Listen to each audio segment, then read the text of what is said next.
Hi, everybody. It's Dr. Art.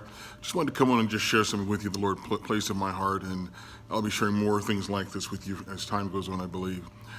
The Bible tells us in Jeremiah 29 and 11, God says, "For I know the plans I have for you, plans to prosper you and to not harm you, to give you a hope and a future."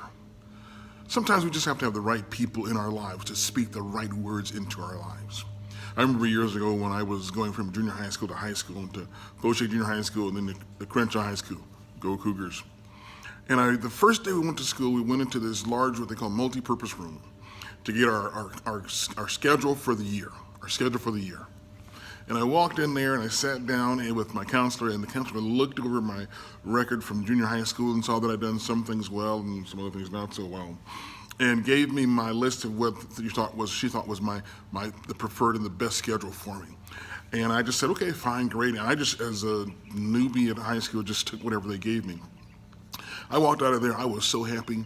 I was happy with what I had. I had basic math, I had auto body, I had auto mechanics, I had basic English, I had didn't have any foreign language, didn't have any sciences, which you need both of those to go to college, and I had basketball, Crenshaw High School, of course. I walked out of there, I was like, yeah, I can do this schedule. That was cool.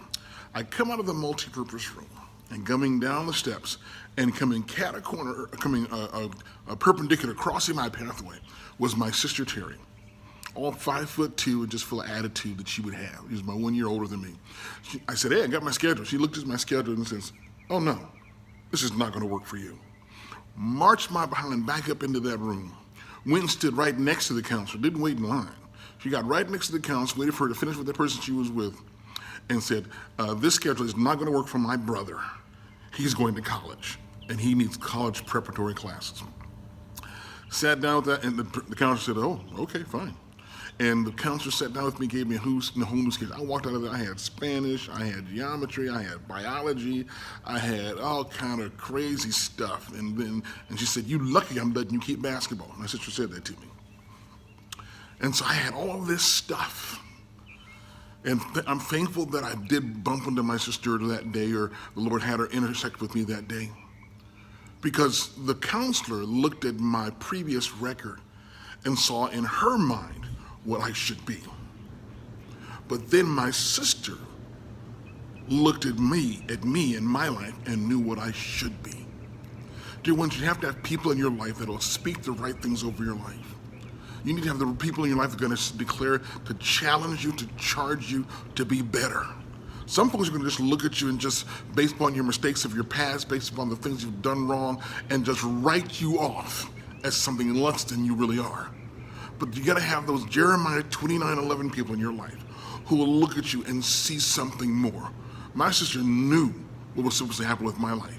And going and just graduating from high school with a high school diploma, going work in an auto body shop or something like that, was not what was meant for me. I don't knock anybody that's doing that. That's a fine, honorable, hardworking, dedicated profession, but that's not what was for me. Someone looked at what someone had decided for me and said, no, I'm calling you to be something different than this. Dear ones, I'm calling you out today. I'm calling you out. I don't care what anybody has said about you in the past. I don't care about your missteps, your mistakes, or mishappenings. God's calling you to more. He's got a hope and a future for you. Plans of good and not of evil. God's going to do great things in you. I know you may have had times when you messed up, or you think that something didn't go right and you're just stuck with what you have, but I want you to know right now, even though someone has written you off, God is not done writing your story. I challenge you and I encourage you to step into more. There's more out there. Whatever the plans take, whoever you need to get into your circle, whoever you need to get into your village, whoever you need to begin to connect with and talk with and have the right people in your life, you begin to do that, because there's more. Yeah, you've blown it, but there's more you can do. This is Dr. Art, challenging you to do more and to be more.